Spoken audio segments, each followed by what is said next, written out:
அவருக்கு எந்த பின்னணியும் அவருக்கு கிடையாது. பின்னணின்னு என்ன சொல்கிறீங்க? அதாவது இப்போ நான் பெரியார் வாரிசு, அண்ணா வாரிசு, எம்ஜிஆர் வாரிசு அப்படின்னு ஒரு பரம்பரை. இப்போ ஸ்டாலின் அதாவது இப்போ நாங்கள்லாம் ஒரு லைனில் வரோம், அவருக்கு அந்த மாதிரி லைன் கிடையாது. அது அட்வான்டேஜ்னு பார்க்குறீங்க? ஆமாம். ஏன்னா நமக்கு முன்பு இருந்தவர்கள் செய்த தவறுகளை, அரசியல் பிளண்டர்ஸ் அவரை வந்து பாதிக்காது. பேகேஜ் கிடையாதுன்னு பார்க்குறேன். ஆமாம். இப்போ உதாரணத்துக்கு தமிழின படுகொலை நடந்தது, கலைஞர் கண்டுக்காமல் விட்டார் அப்படின்னா ஸ்டாலின் பதில் சொல்லி ஆகணும். ஸ்டாலினுக்கு அது பொறுப்பு இல்லை, அவர் செய்யலை. ஆனாலும் அவங்க அப்பா செய்ததுக்கு அவர் விளக்கம் சொல்லணுங்கிற மாதிரி கட்டாயம் இருக்குது. அது வந்து இப்போ இவர் கிடையாது. ரெண்டாவது அட்வான்டேஜ், அவர் சொந்த செல்வாக்கையே பில்டப் பண்ணுறார், யாரையும் சார்ந்திருக்க வேண்டிய அவசியம் இல்லை. அப்புறம் அடுத்தபடியாக டாக்மேட்டிசம் இல்லை. அதாவது கம்யூனிசம் தான் என் கொள்கைன்னா அதை தான் நீங்கள் சொல்லி ஆகணும், கேபிட்டலிசம்னா அதை தான் சொல்லி ஆகணும்.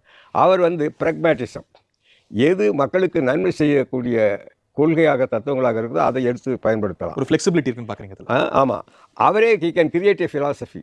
இப்போ கம்யூனிஸ்ட் பார்ட்டி வழியாக வரீங்கன்னு வைங்க, நீங்கள் கம்யூனிஸ்ட் தான் பேசி ஆகணும், உங்களுக்கு அது சரியில்லைன்னு தெரிஞ்சால் கூட கம்யூனிஸ்ட் தான் பேசணும். அவருக்கு அந்த ரெஸ்ட்ரிக்ஷன், டாக்மேட்டிசம், அதாவது ஒரு இதில் பூட்டப்படலை. He is a free thinker, he can free think. So அந்த அட்வான்டேஜ் இருக்குது. These are all plus points for Vijay.